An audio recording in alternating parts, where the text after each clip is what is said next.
The world as we know it doesn't exist.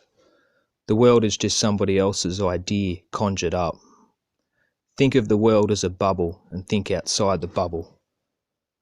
The world has a scripted plan for your life, and it's full of topics that shouldn't concern us. We become defined by the ideas of this world that were never our own and continue to discuss them. A prime example being the Joe Rogan podcast. Contrived topic after contrived topic and debate after debate. I guess that's why there's no real creativity and just sects of lemmings pursuing the same scripted paths and walking in someone else's footsteps, never pursuing their own. The world is a scripted stage and it's not our world. We're now being told it's a scripted stage in order to keep us focused on it. And by doing so, it's still capturing our attention and stops us from walking away from it.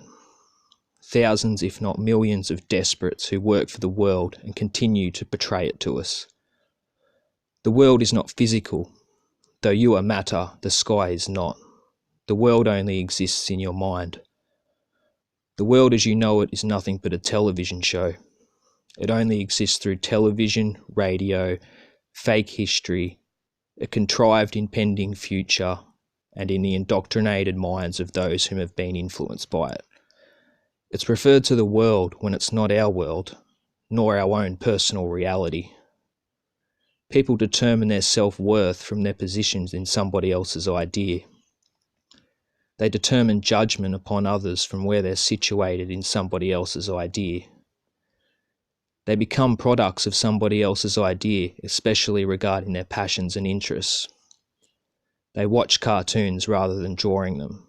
They play sports rather than creating them. Follow trends rather than setting them.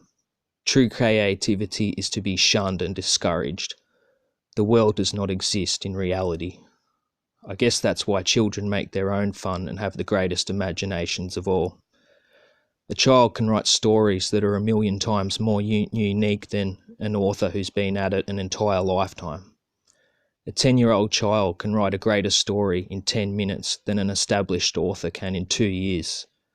The child's story will be far more original and bizarre, and most importantly, not intentional and forced like the sci-fi and horror field. I've read stories from my 10-year-old niece that were just so bizarre and random, yet gripping and original, and simply blew my mind and inspired me. I realised I wasn't capable of writing anything close to that level of originality. Writing these days is complete rubbish, full of vain descriptions attempting to create scenes which doesn't make for real writing, as the content is rubbish and boring. My niece's stories reflected real life and weren't just conjured up mythical fantasies and make-believe. A child can draw paintings at school that are deemed absurd and then scorned for them. If my niece entered a writing competition, her talent would be based from people who don't understand what real talent is. It goes the same for art and music as well. Talent is determined by people who don't recognise it. And the best in the world aren't the best in the world. Just a selected bunch of morons whom were told were talented just because they were elevated to stardom and status. Famous philosophers, writers, musicians were simply selected and then circulated in the world. Every musician isn't a real musician as their sound has been influenced.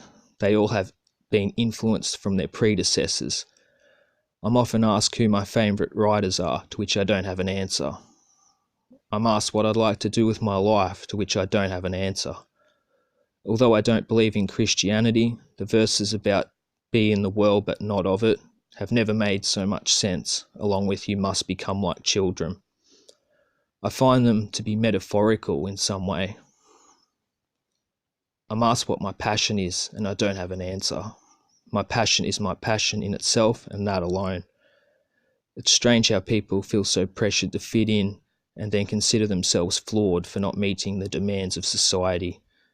It's become so blatantly obvious how people in the alternative truth community have become so obsessed with a world that's not even their own. They haven't left any matrix. They're simply stuck and caught up in its web, being led to believe that it's their world. And by exposing it, they begin to work for the world and become products of the world. They become the enemy they think they're against. They become them.